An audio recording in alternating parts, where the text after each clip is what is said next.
Folks, thanks a lot for the 80,000 subscribers. You guys are awesome. But we're not stopping here. Let's push it, folks, to 100,000 subscribers. So give that support to the channel and subscribe and hit that like button down below to reach our goal of 153 likes. And now let's go for it. It all begins with a group of explorers stumbling upon an Ice Age glacier containing a girl within it, an ancient goddess who had fallen asleep for thousands of years. The men are baffled, and one of them instructs someone to get in touch with the Arcane Court when the goddess asks them to bring the best player of that era to her. In this world, the gods live bored and grant arises to humans superhuman or magical powers that make them apostles and give them the ability to challenge the gods in games. Currently, for the first time, 3 games against gods are happening simultaneously, marking a historic moment where people from all over the world stop to watch. A boy named Faye walks through the streets when he passes by a screen broadcasting the 3 games. Each of them has several players who were striving their hardest to win the challenges. However, despite all the effort, all the more than 100 apostles lose or give up on victory, concluding the 3 games without any wins for humans. Faye finishes watching the broadcast and decides to follow the path, as he is also one of the challengers, who is actually well known, as several people on the street identify the apostle. The guy goes to a place called the Ruined Branch Office of the Arcane Court, where other challengers recognize him as soon as he arrives. Faye is greeted by the manager Miranda, a person he hadn't seen in 6 months. The two enter the elevator, and the manager explains to Faye that a year ago, an ancient goddess was removed from permanently frozen ground, and she asked for the best player of that era, which is undoubtedly him. Faye remembers the incident as well as the fact that the goddess was taken to the Arcane Court, as it's a nearby location where she was found. Then Miranda explains that she is a peculiar goddess because in the past, she hid during a game of tag with humans, but fell asleep while hiding and took a freezing nap for 3,000 years, and apparently she is the avatar of fire in the form of a dragon. The manager also explains that the girl is a former goddess whose powers have been weakened, although she is still quite powerful, and therefore she should not be provoked because she could easily turn the city to ashes. Faye asks why they are dealing with such a dangerous goddess, and Miranda says that initially, no one knew her capability, but now they want him to keep an eye on the girl. The guy panics upon learning that he had gone there to be a watchdog for a goddess. Miranda explains that humans still don't know the reason for the descent of the higher spiritual beings, the gods, to Earth, and therefore they want to find out why the goddess is still there, and he is the only one capable of performing this task. Faye understands that he is the most qualified because the power of the gods is too great, and they can easily destroy humans. But as he has the Arise, which does not die, he is ideal for dealing with the girl, and Miranda reveals that it was the goddess herself who chose him. Next, the two enter the room where the goddess was waiting, and Faye notices the thousands of games that were everywhere, noticing that she clearly loves games. Then he picks up 2 dice and rolls them to get the numbers he wants. Miranda is puzzled by how he managed to do that, and Faye explains that all he needs to do is leave the opposite sides of the numbers he wants facing up and roll the dice with the perfect force to make them turn around. At that moment, the goddess appears, and Faye immediately notices the resemblance she has to a woman he knew as a child. Miranda introduces him as the best player, who managed to win 3 games against gods in the 3 years he became an apostle, and says he was appointed as a supervisor. Miranda introduces the goddess named Liolxie and asks the guy to introduce himself to her. However, Faye remains paralyzed, observing her resemblance to the person he knew in his past. The 2 girls don't understand what happened to Faye, and Miranda decides to return to her work and leave them alone to get to know each other better. But before leaving, she reminds Faye that he must do his best as a supervisor. As soon as Miranda leaves the room, Liolxie flies closer to Faye and tells them to entertain themselves in a game. The guy tries to say they could just talk, but the goddess says they will introduce themselves in a game. And so Liolxie starts arranging some cards on the table, while Faye wonders if that will be one of the games against gods, since they were not in the elements, where the challenges happen. Then he notices that the cards have words written on them like names, age, hometown, dreams, and hobbies. The goddess explains that she made that game when she was bored, and that it's called the Presentation Memory Game, which has the same rules as a memory game with a deck of cards, but instead of matching identical numbers, you must match a pair of self-presentation topics, and when that happens, the other must introduce themselves according to the card. In other words, if she draws the pair of hometown cards, for example, he must talk about where he came from. After explaining the rules, Liolxie starts shuffling the cards while asking Faye to respond honestly to whatever pairs come up. The guy agrees but asks her to shuffle the cards again because he memorized their positions when the goddess placed them on the table to explain the rules, and he followed them with his eyes as they were being shuffled, an old habit from when he trained with someone in his past. Liolxie is impressed by Faye's skill and admires his desire to play fairly and not cheat to win.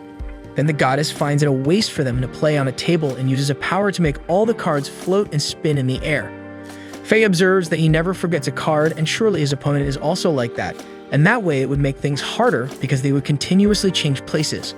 The goddess decides to add one more rule, to limit the participants to a single turn, unlike a regular memory game where whoever finds a pair can repeat the turn. And Faye observes that this makes that game much more than just memorization, which gets them both excited to play. Meanwhile, Miranda watches them through a hidden camera.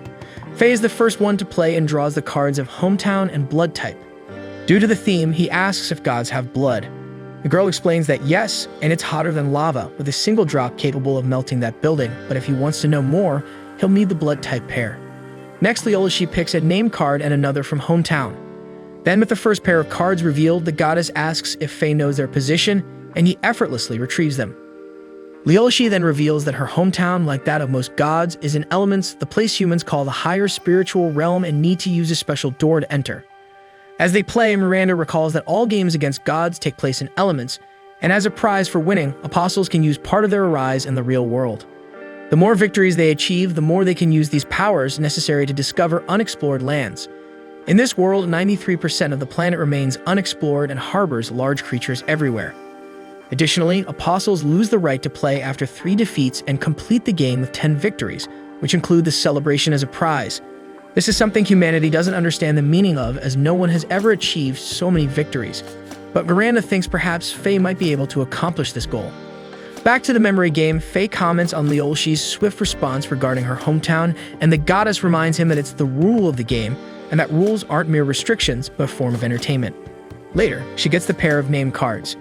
Faye realizes he hasn't introduced himself yet and explains that his name is Faye Theophilus. The goddess then asks if he has a nickname.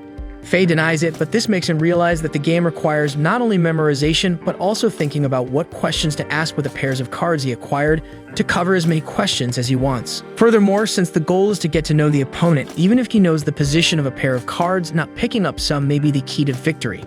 He must choose the theme of the cards he picks carefully to gather as much information as possible, since each player has only one turn per round. After a while of playing, Faye discovers where the cards he needs are, but at this moment, Leolishi gets a pair he desired, a blank card that allows any question, similar to the Joker in a regular deck of cards. The goddess comments that she really wanted that pair of cards and reminds Faye that she asked him to answer questions honestly.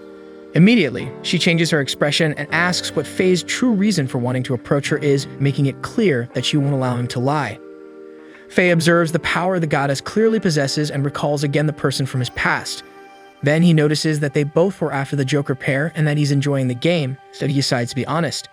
Faye reveals that his task is to keep an eye on Leolishi because Miranda wants to know who she is and what her goals are. The manager panics, thinking that this will make the goddess furious and turn the city into ashes. However, Leolishi says she was already expecting a response like that and thanks Faye for his honesty and for playing with her. Leolishi says she wouldn't ask such a question to a human she doesn't know and asks Faye to call her just Leshy because he doesn't need to be formal with her since he answered her question in line with the game's objective and the distance between them prevents them from properly enjoying themselves. Then, Leolishi floats the pairs of cards Faye acquired, being dreams, hometown, and hobbies.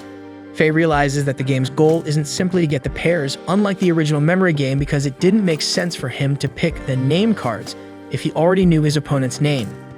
After all, that wouldn't provide any new information and he would have just wasted his turn. That additional rule of always being a single turn forced them both to weigh the cards and information they wanted to acquire. Faye admits that it was an enjoyable adjustment. Then Leolishi asks what Faye would have asked if he had gotten the blank cards. After all, to discover her goals as he wanted, he just needed the pairs of dream cards. Realizing that Leolishi was willing to clear his doubt, Faye asks why the goddess stays in that world and doesn't return to elements, and why she chose him among many other more skilled apostles. Leolishi explains that Faye is the only beginner with 3 victories, something very few achieved in a century, and that's why she wants to finish the game of the gods with him. She reveals that she came to Earth to play with humans but found out she couldn't return to her world and become a goddess again without getting the 10 victories required in the game of the gods.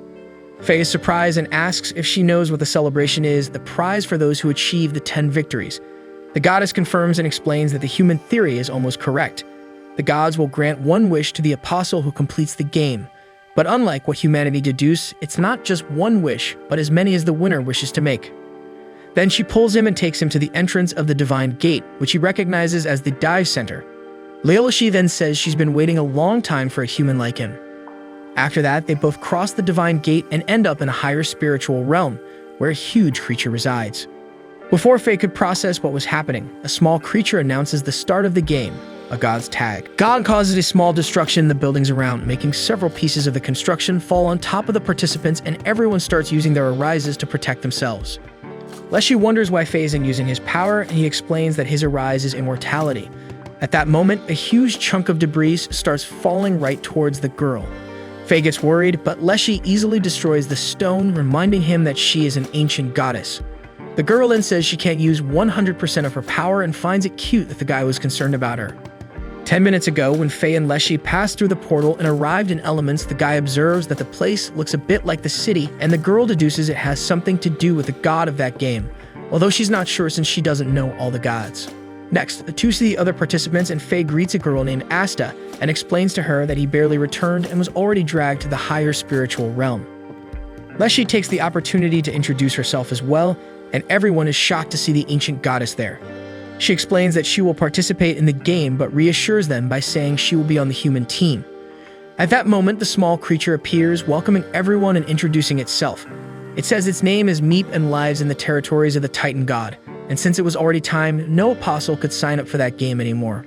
So with the registrations closed, totaling 18 participants, one of them starts recording so the game can be broadcast to the rest of the world. Miranda watches the broadcast, holding on to hope that Faye is capable of fulfilling humanity's mission, winning the games of the gods. Meep informs that it will give the game instructions, and a man reminds that the Titan god likes battle games. Then a girl analyzes the ancient games against that god, realizing that with that number of participants, they will have a 14% chance of winning. The man keeps hope alive as their chances increase in a fighting game with Leshy by their side. However, Meep warns that Titan is tired of battle games, so that one will be a game of tag among the gods, a game none of the participants had heard of until then. Faye asks if it's like a normal game of tag that would happen within the area of the buildings, and Meep confirms, making it clear that it's not allowed to leave the area with light. However, unlike a normal game of tag, they can lose without being tagged, and so Meep finishes explaining the rules of the game, without revealing the other way to lose and without telling them what they would have to do to win. To make matters worse, they would all have 5 minutes to flee, but Titan gets impatient waiting for the time to pass and starts the game before they even have the minutes to run. Back to the present, the participants have difficulty escaping from Titan, who pursues them at high speed. So they all scatter and try to blend in with the shadows of the buildings around, leaving 4 other players with Faye and Leshy, including Asta. One of them suggests that the group hides inside the buildings because even though it's a game of tag, it's safer to hide. Asta thinks it's a good idea and starts heading towards the entrance of a building, moving away from the group. However, Faye asks her to wait and explains that it doesn't seem like a good idea since the god knows their approximate location. At that moment, Titan appears and heads towards the girl, who doesn't even have time to try to run. Everyone thinks Asta will be disqualified from the game, but instead, she remains in Elements and her body turns red. Then the girl's wind magic starts coming out on its own and attacking her group. With this, Faye immediately realizes that the players caught by the god become his allies, one of the rules that Meep kept hidden. Asta tells everyone to run away, but with her body moving on its own, she ends up hitting 3 players who are lined up against a wall. Titan takes advantage of the moment to step on one of them. However, by doing so, the other 2 who were beside immediately become allies of the god as well, even without being touched. So Leshy and Faye run away, as they were the only ones left nearby, and that place was clearly no longer safe.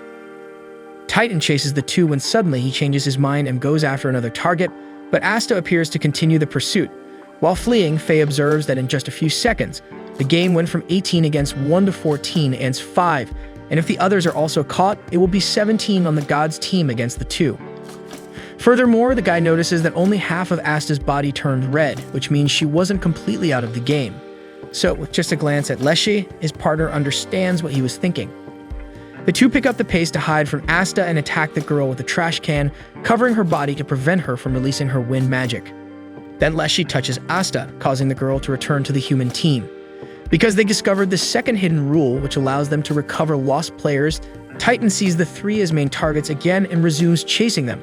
For safety, Faye asks Asta to hide somewhere, leaving only him and Leshy to escape from the god. And so the 2 start running again, and Leshy observes that they are just running, but they still don't know how to win. Faye also remembers that Neep said they could lose even without being caught, so they have to find out the winning condition as soon as possible. As the two were thinking in complete synchrony, Leshy observes that they think alike and that Faye is taking the game very seriously. The guy confirms and says that game is quite exciting. The ancient goddess is happy and says that when humans take games against gods seriously, they become more fun, which reminds Faye of the girl from his past who said games are for fun. However, despite finding the game exciting, Faye still wanted to discover the condition for winning. The two keep running until they are surrounded by the other 15 players who ended up being caught. In other words, only Faye, Leshy, and Asta remain on the humans' team, totaling 3 and 16, including the Titan. So they flee into a building, and the goddess destroys the connection it had with a neighboring building to prevent the Titan's allies from following them, gaining them a few seconds. However, the god was also on his way, and they still had to figure out how to win. Reflecting on this, Faye realizes they needed to make the players switch sides, finally unraveling all the hidden rules of that game, which was a mix of tag, hide and seek, and another game, one he doesn't need to mention because Leshy understands immediately what the guy meant. And so, knowing what they had to do to win, the two split up, with Leshy in charge of luring the other players out of the building, while Faye decides to head up to the rooftop. As they both proceed with the plan, the Titan god destroys all the buildings around, and Faye realizes he's planning to checkmate the game and hopes they can execute the plan in time. Then, as soon as he reaches the rooftop, the Titan finishes destroying the surrounding buildings and heads to the only one left, where Faye is to end the game with his own hands. And thus, the god hits Faye, making all the other players lame at having one less player on the human team. However, contrary to what everyone thinks, the guy remains on the same team thanks to his power to not die because his Arise is actually God's favorite, which allows him to escape from that tag rule of the game. But still, at the moment, the game is 16 against 3. However, Faye tells the Titan that unlike what he thinks, that is about to change because the hidden game in that tag is Reversey. So the guy explains that throughout the game, he realized that the city symbolizes a board, and they are the pieces.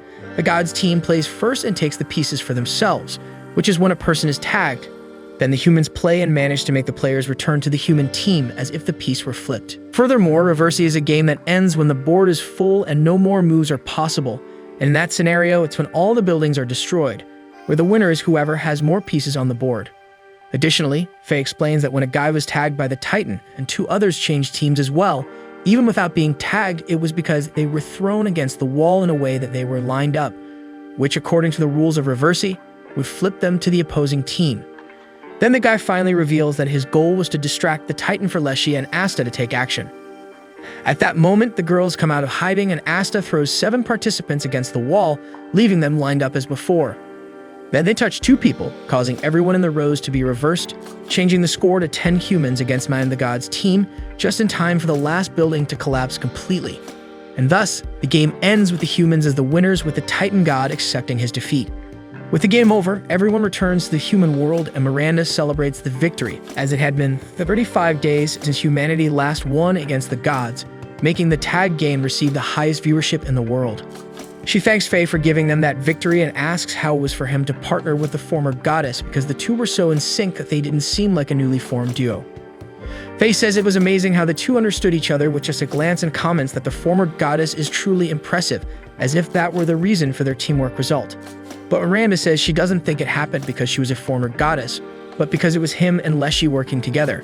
She also mentions that the former goddess used to play alone before meeting him, making the guy remember his past when he also used to play alone. Miranda continues to say that even at that time, Leshy was very strong and had no opponents, but now that the two are working as a team, Faye can finally fulfill his dream of beating the god's game and winning whatever prize he wants. After that, Faye goes to Leshy's room, where he meets the former goddess, who was watching recordings of the tag game for the 4th time, to analyze what the two could have done differently. Leshy decides to take that time to find out what Faye wants to achieve by beating the game. After all, she wanted to become a complete goddess again, but he hadn't told her yet what he wanted as a reward. So the guy explains that he wants to find a person he used to play with when he was a child who taught him everything about games.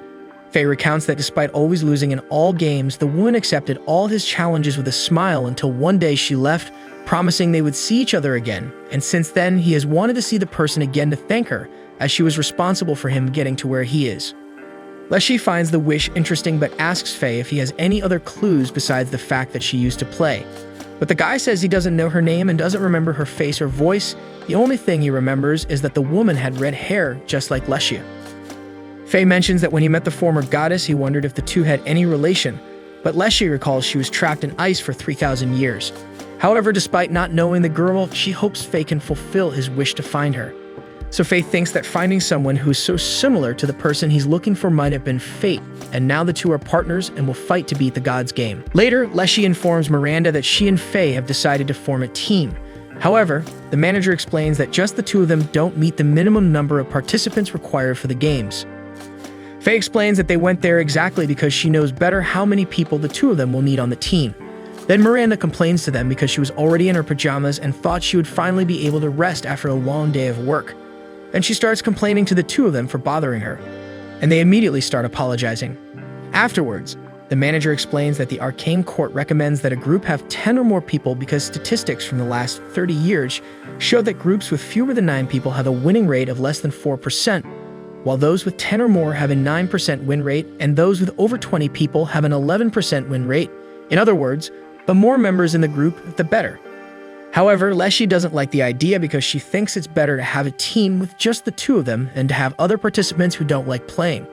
Because of this, Miranda advises them to form an alliance with teams that have few people and says she trusts Faye to recruit good players. The guy questions this, saying that getting that done is Faye's job, but the manager explains that it's necessary for the two of them to find people who match with them, and after saying this, she finally goes to rest. The next day, Faye meets Leshy at a place he explains is the consultation section. He tells her that he had already made a virtual member call because all team applications are digital, and if someone looking for players shows up, he'll call him. However, in some cases, like not being able to reach a partner, it's better to have an in-person consultation, so some players looking for a team may appear in the consultation section. For this reason, Faye decides to stay there waiting to see if anyone showed up while contacting some teams to see if they accept the two of them. He starts by calling Ashlan, a captain of a team called Blaze. As soon as he answers, the guy shows great excitement for Faye to join his team. After all, he's a highly skilled novice player who still doesn't have a team. However, as soon as Faye mentions that he's also with the former goddess, Ashlan hangs up on him. Faye doesn't understand and calls back. Then the captain answers and asks if it can only be him joining the team because the goddess is involved in an incident. Realizing that Faye doesn't know anything, Ashlan explains that Leshy doesn't accept anyone insulting the game of the gods, and after a defeat, a certain team ended up frustrated with the games. After getting drunk, they started saying that the games were just nonsense, and the goddess ended up overhearing the group complaining. Then the 12 apostles ended up in the hospital, and the event became known as the Bloody Incident with the goddess. At that moment, Faye questions Leshy's attitude, who doesn't know what to say and explains that she didn't control her strength well that day. Then Ashlan, not knowing that Leshy was near the call, explains to Faye that he regrets it, but he won't be able to accept the goddess on his team, even though she looks like a beautiful girl, albeit with a little bust. The captain's comment about Leshy's body makes her completely dissatisfied and a little insecure, so Faye quickly hangs up the call with his friend and reassures the girl. Later, he analyzes the options and decides to call a team called Black Rose because they have an excellent game analyst. He tells Leshy that it's common for teams to have someone responsible for researching and analyzing game content as well as having coaches who train them. And so Faye calls Captain Yuki from the team he's interested in. The girl confirms that her group needs new members but warns that many players have already shown interest in joining the team and failed because they are very demanding. But as it's Faye, she says she can get him a spot right away. Faye thanks her and asks the captain if she wouldn't accept another person on the team with him. Yuki becomes interested in hearing Faye's recommendation, but when she finds out it's the former goddess, the girl panics and hangs up the call. Then Faye asks what else Leshy has been up to. She tries to say she hasn't done anything, but starts talking in a strange way, which makes Faye suspicious that the goddess is lying. Under pressure, Leshy ends up confessing that for the past 6 months she's been idle and has been practicing battle games with humans in the underground Coliseum, and her first opponent was Yuki. However, Leshy explains that at the time she still couldn't control her power well and ended up leaving the girl quite traumatized. Faye scolds Leshy and realizes that the two of them won't be able to join existing teams. The goddess feels guilty about it and says she just wanted to learn more about humans. Faye understands her, knowing that the girl has even read several books about human knowledge to better understand them. Then he says that since the two of them can't join any existing teams, they can recruit skilled players to create their own team, like someone with teleportation powers. Just then, a girl with that ability appears, which immediately interests the duo. After all, that power is very useful and functional. They follow the girl to the consultation section counter, where they hear her say she came there to retire. Then Leshy quickly burns the girl's retirement paper, leaving her puzzled. Then the girl recognizes the dragon goddess and Faye, the skilled beginner, who explains that the two of them are looking for companions to play. She completely denies the idea of joining their team, but ends up agreeing to talk about it when Faye suggests they grab something to eat. And so she says her name is Pearl Diamond, she's 16 years old and has 1 win and 1 loss in the games of the gods. Faye finds it strange that the girl has a very powerful ability and still wants to retire because of just 1 defeat. After all, for an apostle, the game is like a job, just like for sports professionals who work hard every day to improve themselves and gain fans and autograph requests for the results. While Faye ponders the matter and checks the girl's data, Leshy watches Pearl summoning a new tub of ice cream one after another, and before the guy realizes it, she's already eaten 35 servings. Later, Faye reports that she checked the system for data on her defeat, and the girl explains that this is the reason for her retirement. Her power allows her not only to teleport humans and objects, but also to swap things around as she did with the sweets. Pearl recounts that in the match she lost, the rule was to protect the leader, but when the god approached, she became so terrified at the thought of being crushed that she accidentally activated her power and swapped places with the team captain, leading to the defeat of all participants. Because of this, she wishes to retire. Faye observes that Pearl may have been responsible for a defeat, but she surely must have saved many people with her power. However, this doesn't cheer up the girl, who explains that she couldn't meet expectations since swapping places isn't as good an ability as it seems. It requires touching the object for 3 minutes beforehand to work. Pearl admits she even messes up measuring time, and due to losing control of her power and being clumsy and scared, some colleagues had to retire after losing 3 games. Additionally, she mentions that she only achieved 1 victory because of her team. Then Leshier remarks that Pearl is belittling the gods by thinking that a team with deadweight could win a match. The goddess makes it clear that they won't blame her even if they lose due to a mistake, as it's something normal to happen. Despite the goddess and Faye's proposal, Pearl remains intent on retiring and leaves through a portal, leaving the two alone. This makes the guy remember once again the person who used to play with him in his childhood, who said that games are meant to be fun. When Leshy asks if they're going after another person, Faye says they'll research which dormitory Pearl is in because he finds it a waste for things to end like this. The goddess asks if Faye thinks this because of the girl's power, and he explains that he doesn't actually want Pearl to retire because that way she'll be afraid of games for the rest of her life, which would be a real waste. And so the two head to Pearl's room. They ring the bell, but no one answers, and Leshy discovers that the door is open. Faye fears that Pearl has already left and enters desperately searching for her, but in doing so, he catches the girl changing clothes. After Pearl dresses, she explains that she usually uses portals to enter her room and thus forgot to lock the door, feeling embarrassed that the guy saw her changing. Next, the girl explains that she became a player at the same time as Faye and always admired him for being so good right off the bat, which is why she doesn't think she's the ideal person to join his team because she would only be a burden to everyone. Faye disagrees when he notices several bags in Pearl's room. The girl explains that she prepared snacks as a way to apologize to her former colleagues for making them lose the game, but none of them accepted the apology and even said she wasn't worthy to see the team captain. Leshy gets irritated with the situation and says that none of the team members, not even she, understand that whether winning or losing, what matters is having fun and playing again, as well as understanding that it's natural for a god to win in a game of gods. And for this reason, it's not fair to put all the responsibility for the defeat on one person. Pearl is happy to see how Leshy thinks, but insists that there's nothing she can do about the situation. So Faye tells the girl that she can clear her name. He suggests that the three of them play a game with Pearl's old team to help them win and show her potential, because even though it's frustrating to end a game with a loss, it was just one loss and she still has the right to challenge the gods in other matches. Pearl is unsure of what to choose, and Faye tells her that they'll try at least once and he won't insist afterward. So the girl is moved by the way she was recruited by the two and agrees to participate in a game of the gods with them. However, when the time for the match arrives, Pearl becomes completely nervous from the way her former teammates are staring at her. Before they enter the higher spiritual realm, Miranda appears and informs Faye that she had to break rules to tell him the day Pearl's old team called Inferno would play, and for this reason, it's important that they win. Additionally, they attract a lot of viewership. Then Miranda reminds Pearl that the whole world will be watching the match and she must do her best. This makes the girl even more nervous, but Leshy reminds her that the goal of the three of them is to have fun. The players begin to pass through the portal to go to the elements, and the goddess starts to take Pearl. Still, the girl remains desperate and says she's not ready. Then Faye reminds her that they make up for mistakes with victory. And so, after Pearl receives all the support, the three pass through the portal and end up in the sky. Suddenly, something enormous appears below the clouds, and Faye recognizes that it's the game against the god of despair, Ouroboros, responsible for the defeat of several apostles who lost the game without being able to do anything. However, instead of being worried, the guy gets excited about the idea of challenging the god at his own game. Despite the excitement about the new match, the three still need to find some solution to withstand the fall. Faye thinks that teleportation would be a good way out. A Pearl explains that her power has a limit of 100 feet, which wouldn't help much at that height. So Leshy uses her ability to make them fall at a slower and safer speed. However, as they approach Ouroboros' body, the girl encounters obstacles. But despite not having a very good landing, everyone falls safely. They meet with Pearl's and Faye's former group, and Faye asks them to exchange some information. A man introduces himself as the captain of the Inferno team, Orvin Miskets, and greets Pearl, who immediately apologizes to him for what happened in the last game. Orvin reveals that 4 apostles have already been eliminated. 3 of them didn't survive the fall and returned to the real world, while a 4th was caught by flying whales, which the Arcane Court calls leviathans, creatures that wait for humans to fall from Ouroboros back to devour them.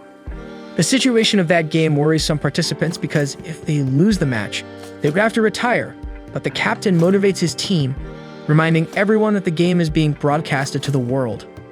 At that moment, Faye notices the sadness of that sad game at corner, thinking it's useless to explain the god's challenge since no one has ever managed to win. Faye grabs the creature, which reveals that Ouroboros is playing Forbidden Word, where the objective is for them to make the god say a certain word, which is the condition to win. However, figuring out what the word is part of the challenge, which excites Faye. The group discovers that Ouroboros' body is very large, measuring 10,000 meters, being by far the largest god. Suddenly, they all fall into a trap, and the Meep explains that they will only be able to leave that place when they discover what the forbidden word is. Leshy says that surely the word has something to do with the game, and everyone starts making attempts when the Meep remembers to warn that they have already said the forbidden word at some point in that match, prompting all players to try to remember everything they have said.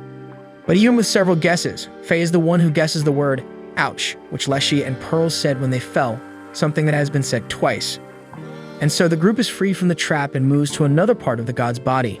On the way, Faye observes that Ouroboros does not speak the language of humans, and for this reason, the condition for victory should not be literally to make him say the forbidden word, but to make him express some kind of pain.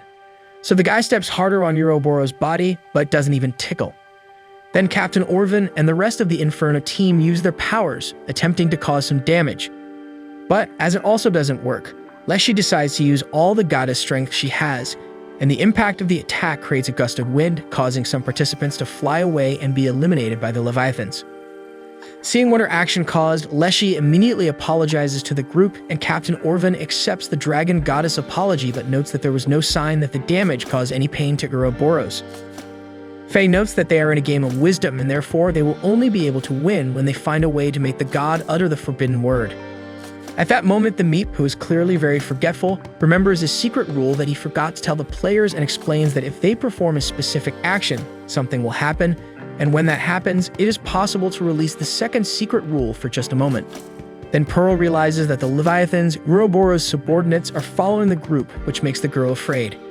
She runs to Faye for safety, unless she grabs her to remind the girl that they went there for her to show her potential to the Inferno team, which won't happen if she just keeps crying.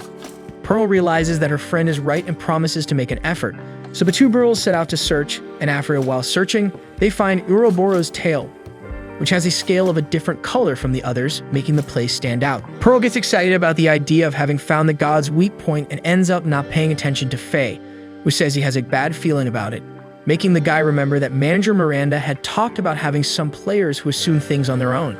However, he realizes that it's valid to conduct a test and tells Pearl to attack, but as a precaution, to retreat immediately after hitting the weak point. The girl agrees and draws Captain Orvin's attention so he can pay attention to her. Then Pearl punches Ouroboros' tail and the place lights up. Faye deduces that the blow made the god angry. So as Pearl didn't retreat as requested, Leshy goes to her, making both of them duck just in time to prevent being hit by several attacks that the tail launches in different spots. With that, several players are hit and eliminated, as well as some Leviathans that were nearby. Orvin realizes that it was a trap and says that ill-thought-out actions bring danger to the group. Pearl apologizes to everyone and says she was just trying to be helpful, but Faye reassures her, saying that if she hadn't tried, he wouldn't have because it was important to check the theory. After all, they were in a game where the only option was to test the possibilities to reach the victory condition. Faye also makes it clear that even if he had been eliminated in that attempt, he wouldn't blame her for it because the most important thing of all is not to pressure a colleague who makes a mistake. Then Faye says that contrary to what Captain Orvan thought, he doesn't think the tail activated a trap because a god like Ouroboros wouldn't be happy to catch just a few players, and for that reason, that must be some way for them to achieve victory. Probably the first secret rule that the meat mentioned. Orvan completely disagrees with Faye. After all, several were eliminated with that action. However, the guy says that in fact there were only 4 participants, and if Ouroboros really wanted to, he could have eliminated many more. Leshy acknowledges that it is indeed very suspicious that hundreds of lights missed the target. So Orvan asks what Faye intends to do, and he replies that the next step is to discover the second secret rule of the game, and although he has no idea what it is, the match has no time limit so they can focus on just achieving the goal. Then Faye sits down to analyze the situation calmly, reflecting on what the reason for the second secret rule of the game being something temporary might be, as well as all the possibilities they haven't tested yet. However, instead of the other players doing the same as him, Team Inferno begins to grow impatient and think about giving up since the Arcane Court allows withdrawal without reason in matches against the god Ouroboros. Captain Orvan then remembers that giving up would force some teammates to retire because they already had 2 other defeats. This makes everyone remember that this way out would be an option if it weren't for Pearl's mistake in the game they played together 6 months ago. And they start yelling at the girl, who feels bad about the situation and guilty. Leshy immediately gets angry at seeing the group humiliating Pearl and says that if they want to leave so badly, she can return them to the real world herself. However, she then calms down and explains that she didn't get angry in that way because of the discord they have with Pearl, but because everyone is upset, even though they are in such an exciting and fun game. The group finds it strange that Leshy is enjoying that situation and thinks it's because she's a goddess, but the girl observes that Faye is a human, clearly enjoying every moment of the game. The guy kept reflecting on what happened when Pearl activated the first secret rule when he decides to activate it again. He warns that this will probably result in more casualties than last time, but tells the other players that even if they lose, they should keep watching the match via transmission because he promises to win. Next, Faye asks Leshy to hit Ouroboros' tail as hard as she can. The former goddess obeys and launches a mega attack, causing all the thorns in the region to light up, unlike last time when it was only 1. As a result, a jet of powerful lights is released, hitting everything around, eliminating all the players except Faye, Pearl, and Leshy, who protect the 2 from the counterattack. The blow irritates the nearby Leviathans, causing them to start trying to attack Ouroboros. Pearl asks why the god's subordinates would be doing that, and Faye says that no one ever said what they were in the game, and with that reaction, it is possible to understand that they are neutral monsters. Next, the guy grabs Pearl and takes them both onto the Leviathans, while he realizes that Ouroboros has finally started to move. Leshy also mounts one of the flying whales, and thus they discover that the second secret rule is that by attacking the god's tail and him counterattacking, it is possible to use the Leviathans for some period. At that moment, the Meep appears all happy that someone has finally reached the last part of the game, with only them left to make Ouroboros feel pain and say the forbidden word. Leshy notes that first they need to discover the god's true weak point, and Faye deduces that it's on the underside of his body. After all, they hadn't found Ouroboros' eyes anywhere above, and the weak point can only be in a location that can be found only when mastering the Leviathans. And so finally, the trio finds Ouroboros' eyes, being his true weak point. However, as they get closer, they discover a defense system. When approaching one of the eyes, the other one launches attacks, making it necessary to think of a method to approach safely. Suddenly, Faye and Pearl realize that the eyes of the Leviathan they are riding started blinking, deducing it to be a way to indicate that their time controlling the creature was ending. Then Leshy springs into action while Faye whispers something in Pearl's ear and asks her to do what he instructed at the right moment. Next, the Leviathan rises high and Faye jumps to another creature, trusting Pearl to succeed in his plan. He draws Ouroboros' attention so that Leshy can approach without being caught. The idea works and the goddess strikes one of Ouroboros' eyes, causing it to crack. However, the other eye launches an attack at the girl, making her fall. But that was also part of the plan. Next, Faye approaches to finish her attack. Captain Orvan and his team watch the match's transmission and think the guy won't be able to deliver the blow in time before the other eye launches its attack. However, moments before that happens, Faye gives the order to Pearl, who uses her teleportation to take him to where she and Leshy were. As a result, the attack launched by one eye goes straight to the other, which was already cracked because of the former goddess of blow, causing it to shatter completely, because the condition for victory is that Ouroboros would defeat himself. And so the god screams in pain, and everyone watching the transmission celebrates, including Orvin's team, who realize that although they were eliminated, the victory goes to the entire group, making the captain realize that Pearl redeemed herself with all of them. When the game ends, Ouroboros appears, acknowledging his defeat in the match. She also hands Faye a special reward for defeating Ouroboros for the first time, a fragment of his eye being a god's crown, which allows whoever has it to summon him. Ouroboros also promises to make her game 100 times more difficult and challenges the trio to participate in it. A few days later, a girl named Nell Reckless dreams once again about a game she participated in and wakes up startled. Then she realizes she left the TV on broadcasting the match that Faye won against Ouroboros, and after observing his playing style, Nell decides to dedicate her life to Faye. Meanwhile, Leshy complains to Miranda upon discovering that they won't be able to participate in their branch's games, even though they managed to recruit Pearl to join the team. The manager explains that they can't participate due to the huge waiting list of players, something that happened precisely because of Faye and Lesha, as Ouroboros' defeat is unprecedented in history and stimulated many apostles to participate. A branch team made a request at the same time as the three of them. However, Leshy refuses to give up on participating and decides to forcefully steal the Divine Gate. Faye then comments to Miranda that they need to do something because the former goddess may cause trouble if deprived of games. Miranda agrees and suggests that the group participate in the World Games Championship. And so the team takes a train trip to the city of the Malra Sacred Source to participate in the World Championship. Along the way, Pearl notes that they can't even thank the people who retired and used their arises to protect the city and develop the outside world. They also remember that Miranda explained that the World Games Championship is a competition to which athletes from all over the world are invited. She also mentioned that Ouroboros' defeat led to the three of them receiving many requests from different cities to participate in the championship, as apostles who win difficult matches against gods are treated as heroes. After the manager explains everything to the team, Pearl uses a dart game to decide which of the cities that invited them they should go to. The girl is excited that they can choose and feels honored to be in charge of deciding this, and her dart ends up hitting the city of the Malra Sacred Source, thus determining the group's destination. In the present, after a long journey, the trio arrives at the location, and Leshy is excited to explore the game stores and discover which games are famous there, but Faye reminds them that they should first visit the Malra branch. At that moment, Pearl notices a girl, Nell, with a welcome sign for Faye's team, which makes the three of them find it a bit suspicious. After all, she was a complete stranger.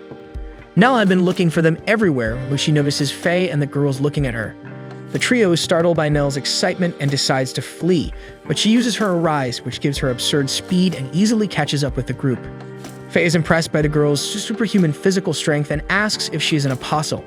Nell then introduces herself and explains that she's a former player from the city of Malra who watched his match against Ouroboros and decided to be his subordinate. The conversation attracts the curiosity of the people around, and Faye doesn't know how to respond or what the girl meant by being his subordinate. Nell explains that she would do anything for him, like cooking or washing his clothes, but this embarrasses Faye even more. He asks for support from Leshy and Pearl to get rid of the situation, but the two judge him, thinking that Faye has some interest in the unknown girl. So Nell begs Faye again to allow her to be his subordinate, and he takes advantage of the girl not looking to run away from there. Nell sees the trio fleeing and runs to catch up with them, forgetting to check the street before crossing. When she realizes she sees a moving car right in her direction, and to avoid being hit, she uses her power to kick the car away. Her plan works, but only later Nell realizes that her action put the driver's life in danger. Worried that she caused an accident, she ends up falling behind, and Faye and his team manage to reach the Malra branch without being followed. As soon as they arrive, he notices the statue of the water spirit, Undine, when the people around recognize him as the apostle who defeated Ouroboros. Then, a tall man appears behind Pearl, and she is startled by his presence. She runs to ask for help from the local guard, thinking the man was someone dangerous, but then discovers that he is the manager of the Malra branch of the Arcane Court, named Baffled. The manager takes the team up the stairs of the building to his office on the 8th floor, refusing to take the elevator due to it being a healthier option, which leaves Pearl a bit sad about having to climb so many flights of stairs. On the way, Baffled explains that the main event of the World Games Championship will be in 3 days during the Gods' Play. For the event, they rented the city's sports stadium and sold 10,000 tickets. Baffled also says that the next day there will be an intermunicipal match, and he would like the three of them to participate because several players want to compete with the former goddess and with Faye, known as the best rookie in recent years. Faye agrees to participate, and Pearl is delighted by the popularity of their group, thinking that she must also be becoming famous for participating in the game where Ouroboros was defeated. But as the manager remains silent, the girl worries that her popularity may not be as good as Faye and Leshy's. Later, Belegar takes the trio to a room to show several photos of the previous year's World Games Championship, including those of the people who came to the city as guests at the time. Leshy notices that in one of the photos, the team wears black uniforms, and Faye remembers that that color belongs to the best team of the branch. The manager takes the opportunity to explain that the golden embroidery on the uniform indicates that it belongs to the main branch of the Arcane Court. At that moment, an apostle in a black uniform named Dax Gear appears and recognizes the team as visitors from the ruined branch due to the uniform's blue embroidery. Belegar observes that the player always seeks to meet the visitors before the games and begins to introduce Dax to the group, but the guy interrupts the manager to introduce himself. Dax also treats Faye's group like any other, which makes Belegar reprimand him. After all, that's the team the former goddess belongs to. However, the guy doesn't care about it and makes it clear that he won't give them any special treatment because he's only interested in knowing if the three of them are good players or not. Leshy is happy to meet an apostle who only has eyes for games, and Pearl notices that Dax wears a black uniform. The manager then explains that he is a newcomer who joined the branch a year ago and assembled his team much faster than anyone else in the world, besides winning against a god in his first match. He also mentions that so far, Dax has won 3 games and lost 2, becoming the current representative of the Malware branch. Impressed, Pearl comments that the guy is a prodigy just like Faye. Dax agrees, stating that the 2 players were destined to meet. He also praises Faye's victory against the gods Titan and Ouroboros and invites him to join his team, named Tempest Cruiser. Dax explains that he is gathering talented players from around the world because he intends to form the strongest team in history and completely dominate the game of the gods, with Faye being the missing piece. However, Faye thanks him for the invitation and compliments, but clarifies that he came to the city only to participate in the World Games Championship. Dax accepts his refusal and leaves, although it seems he is not giving up on getting what he wants. Later, Faye talks to his team and explains that he has been thinking about what kind of game they will participate in, and in his research, he accidentally came across information about Nell. He reveals that she retired a month ago with 3 wins and 3 losses, and although not a very special number from what he saw, she was a good player because she followed the captain's orders well and cared about supporting her teammates. However, in a game called God's Statue, where 3 players were needed to press a button, the group used the 4th participant as bait to attract the attention of the god. But when that participant was disqualified, they all panicked upon seeing that the god went into full surveillance, and the captain ended up surrendering without even trying to find another solution. With most giving up, Nell lost the game, even though she begged her team not to give up victories so easily, as they could very well have tried to win with just 3 players, even if they didn't have bait to distract the god. With this game, Nell acquired 3 losses and was forced to retire. Faye comments that he was curious about the match, and Pearl observes that Nell is the opposite of her because she had a defeat due to her own mistake, and was choosing to retire of her own free will, unlike Nell, who acquired a defeat because of her team and was forced into retirement even though she probably wanted to continue participating in the games of the gods. Faye agrees that Pearl may be right and regrets running away from Nell before she could explain her situation better. At that moment, the doorbell rings and Pearl goes to answer, thinking it's the manager, Belegar. However, upon opening the door, she discovers Nell pretending to be a room service employee. Nell tries to maintain her disguise, but everyone recognizes her by her voice and hair color. Then Nell runs away before Faye could explain that he wants to talk to her. After stopping running, Nell wonders why she fled like that when Dax appears and says that doing something so pathetic doesn't suit her. He continues, saying that they both entered the branch as colleagues 2 years ago, but unlike her, he survived. Dax then asks what sets them apart, and Nell braces herself to hear something offensive, but he replies that the difference between them was just the team, because despite her ability, she was unlucky with her allies. Next, Dax asks Nell to join his team to help with her skills as an analyst, but she declines the invitation, stating that she has already decided to only be part of Faye's team and doesn't want to be part of any other group. However, she suggests that they make a bet involving the victory of Faye's team in the next day's game, called a friendly match, confidently betting that Faye will win. And so the next day, the trio prepares to play, excited to participate in a championship at a venue as grand as that sports stadium. Before they go, Nell shows up to warn them that, as they already know, their opponents will be Dax's team, and even for someone like Faye, it won't be an easy match because Dax's natural sense for games is undeniable. But even so, she says she'll be cheering for the 3 in the audience, and they must win no matter what. The trio is surprised to learn that Nell came there just to tell them that she'll be rooting for them but are happy nonetheless. Then the team heads to the stadium, where a huge crowd awaits. Dax greets them and makes it clear that he came there to be the winner and is not willing to be humiliated, and Faye observes that his opponent is intense, making it clear that this is a compliment. Dax explains that his way of acting depends on his opponent, and to make it a fair match, a random game will be selected from the thousands installed at the venue.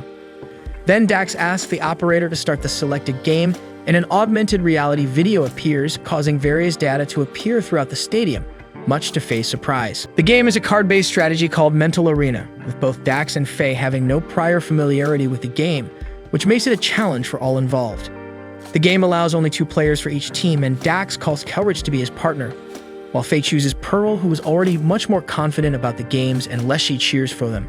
The operator explains that there are 2 ways to win Mental Arena: either be the first to reach the last space or deplete an opponent's life points. Additionally, the game features classes: Mage, who deals +1 damage in their attacks; Healer, who gains +1 healing; Traveler, who can move +1 space; and Trapper, who nullifies traps or gains the power to enhance them. Before choosing their classes, 5 random cards are distributed to each player, and it's explained that there are 72 magic cards divided into 3 types: Attack, capable of causing damage to the opponent; Recovery, capable of restoring life; and Special cards. The used cards are stored in the team's repository, and Faye remarks that the game is a battle of wits. He also analyzes a special card he received, which can only be used by a healer, while Pearl shows she has a rare card, which can only be activated when having 5 or fewer life points and only 1 card in hand. Faye reflects a bit on the cards, which have interesting effects but very strict conditions, and chooses to be an adventurer to advance more spaces, while Pearl chooses to be a healer to protect their lives, both classes aiming to reach the last space first. However, Faye realizes that Dax fits the profile of a player who finds it boring to win only by reaching the objective, and as expected, he and his partner choose the Mage class, whose focus is to deal damage to opponents.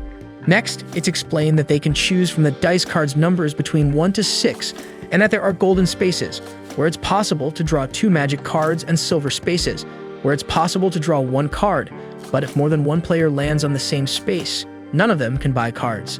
Additionally, there's a red space, which contains a trap that deals 7 damage. Faye observes that if the method to achieve victory is to reach the end, the ideal is to choose the number 6, the highest possible number. However, there's the option of following the path or using the cards, and Leshy and Nell observe that from the beginning, one must bet on which of the 2 ways to follow. Then, everyone chooses the number of dice cards, and the turn order is decided by the highest number rolled. However, Faye and Dax both roll a 6, and since it's a tie, Faye goes first for having chosen his class first. But as both land on the same silver space, neither can buy a new card, and Dax finds his opponent's decision strange because, as an adventurer, he could have chosen to use his bonus to land on the 7th space and get a card. Faye explains that he won't use his adventurer ability at this moment, and Dax realizes he was preventing him from buying something. Afterward, Faye asks the operator if it's possible to exchange cards with the partner, who responds that although not allowed, there's something similar to exchanging hands among the magic cards. Upon hearing the answer, Faye winks at Pearl and ends his turn, leading to Dax's turn. The guy uses a special barrier card used only by a mage called Fervent Rhythm, which affects all players and lasts until the end of the game. The card causes both the recipient and the attacker to receive 1 damage with each attack. This makes Pearl wonder why Dax chose the card, as he will also be affected by it. With the end of the turn, it's Pearl's turn, who simply advances to a silver space and adds a card to her hand, passing the turn to Kelrich. The girl stops at a golden space and gains 2 cards. Then she uses an attack to deal 1 damage to each opponent. But thanks to Fervent Rhythm, both end up receiving 4 damage, making them realize that if they don't do something about that power, they will continue losing life points until being annihilated. Dax observes that his opponent chose to reach the end faster, while he has already chosen to use his powers to defeat him. Next, Coverage continues her turn using a new attack called Repulsion Chains, another barrier magic that lasts until the end of the game. And thus, the girl finishes her turn, and it's Faye's turn again, who struggles not to let his true objective show, which is to make Pearl use a card that will defeat the opponents. Then they select a number from 1 to 6 again, and Pearl chooses to stop the same space as Kelrich, to prevent her from replenishing her hand. Additionally, she also attacks with a high-speed spell, which allows it to be used out of turn. The card called Great Flame, which she renames as Pearl's Game, attacks Dax, dealing him 3 damage, 1 more than it should, thanks to Fervent Rhythm. However, the girl also receives 2 damage thanks to the 2 magic barriers that deal damage to whoever attacks. Then Dax decides to retaliate using the Snowstorm card, which he renames Dax as Lightning because he found the idea of Pearl giving her own name to the cards brilliant. The attack lowers Pearl's life to 8, while he remains at 15. Next, Kelrich casts a spell of lightning from the heavens, causing 4 damage to her, thanks to the 2 magic barriers in exchange for dealing 7 damage to Pearl, which lowers the girl's life to 1. The girl uses a healing card to raise her life points, but Dax takes action, using a card that nullifies the opponent's healing, preventing her from avoiding the damage. Counting the effects of the 2 magic barriers, Pearl is left with 0 life. However, Faye protects his partner with a card called Heart Bandages, which reduces the damage, keeping Pearl with 1 life point. Next, the guy starts his turn and activates an attack spell that deals 5 damage to Dax, leaving him with only 8 life points.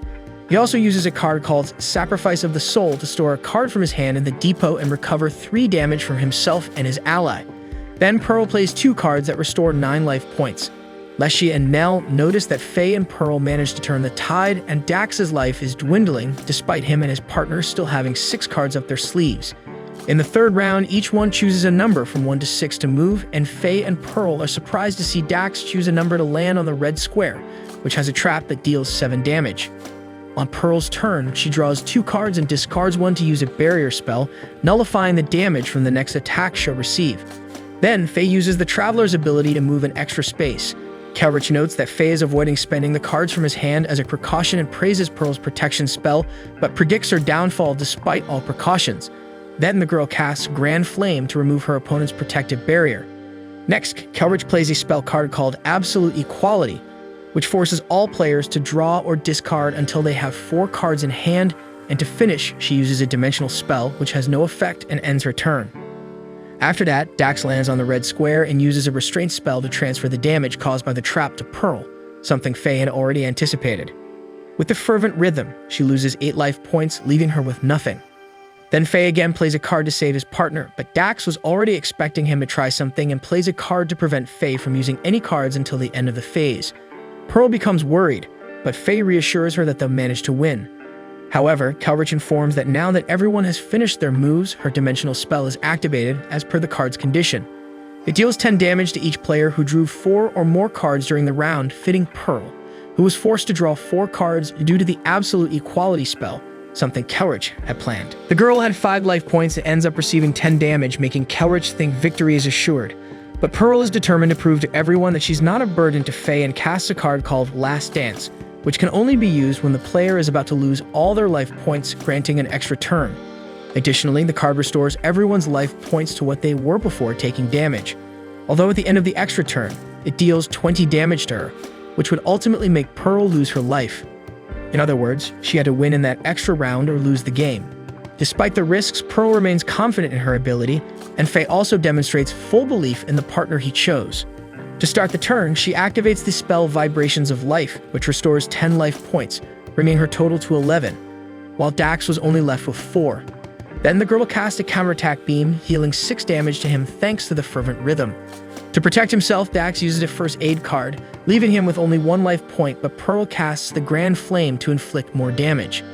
With that, Kelrich takes action and plays 2 of her cards to restore her partner's life, leaving Dax with 3 life points. However, Pearl anticipated that they would have healing cards and plays her penultimate card called Words of the Past, which doubles the damage of a phase's attack on an opponent, meaning she manages to deal double damage to Dax, totaling 7 points altogether. Dax is impressed with Pearl and acknowledges that she's not just a burden to Faye but remains calm in the situation because he still has a card that can transfer all the damage he receives to Kelrich, who still had a lot of life points. With that, Dax and his partner are left with 3 life points, while Pearl, in theory, would end her turn and receive 20 damage. Pearl becomes sad and apologizes to Faye because she tried to win without his help, but she's still very inexperienced in the games for that. Faye disagrees and says she was a great partner after all. They both won anyway. Kelrich is confused because Faye is prohibited from playing any cards and Pearl wouldn't be able to turn the game around alone. But the girl explains that finally the conditions of her last and rare card were met, allowing its use, which granted bringing a card from the depot back to her hand. So Pearl chooses the special healer card called Heartache. Dax and Kelrich are surprised because at no point did they use this special card, even though it was already in the depot. And Glacier remembers that Faye placed it in the second phase of the game as a way to switch to the healer later, which was why he asked the operator if it was possible to switch cards with his partner. Faye explains that he only used another card after placing the special one in the depot to divert his opponent's attention, and that from the beginning, the plan was to win through damage. Dax and Kelrich are annoyed to realize they were deceived, and the girl questions why he didn't choose to be a wizard since it was the ideal class for dealing damage.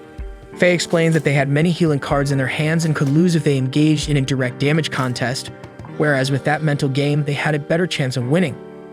With a special card, Pearl transfers the 20 damage points she would receive to Dax, finally causing the guy to lose all his life points. And so Faye and Pearl in the game as winners. Dax admits he underestimated the girl and says he and Faye are destined to be rivals because he intends to play against both of them in many other games. Then Dax promises the audience that he will commit to surpassing himself to become even stronger, which makes the losing teams cheer much stronger than the winners. However, Faye doesn't mind because for him, all that matters is that it was a fun game. Hey folks, if you're digging this anime and want to see more, drop a like down below and don't forget to subscribe to the channel. We need your support to hit 90,000 subscribers. Every subscription counts and helps us grow our community. Catch you in the next one.